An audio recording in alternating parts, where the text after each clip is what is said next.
ব্রাহ্মণবাড়িয়ায় truck খুলতে 2 শতাধিক gas cylinder বিস্ফোরণ হয়েছে, তবে কোনো হতাহতের ঘটনা ঘটেনি। ফায়ার সার্ভিস জানায়, রাজধানীর শাহবাগ থেকে ছেড়ে আসা সিলিন্ডার বোঝাই একটি ট্রাক ব্রাহ্মণবাড়িয়া শহরের দিকে আসছিল।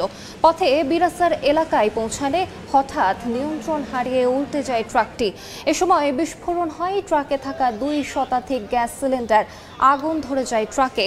এছাড়া সামনের দিকে থাকা একটি প্রাইভেট কারেও আগুন ধরে। তবে এ ঘটনায় কোনো হতাহত না হলেও প্রায় 2 ঘন্টা বন্ধ থাকে চট্টগ্রাম সিলেট মহাসড়কে যান চলাচল। সড়কের দুই পাশে সৃষ্টি হয় যানজট।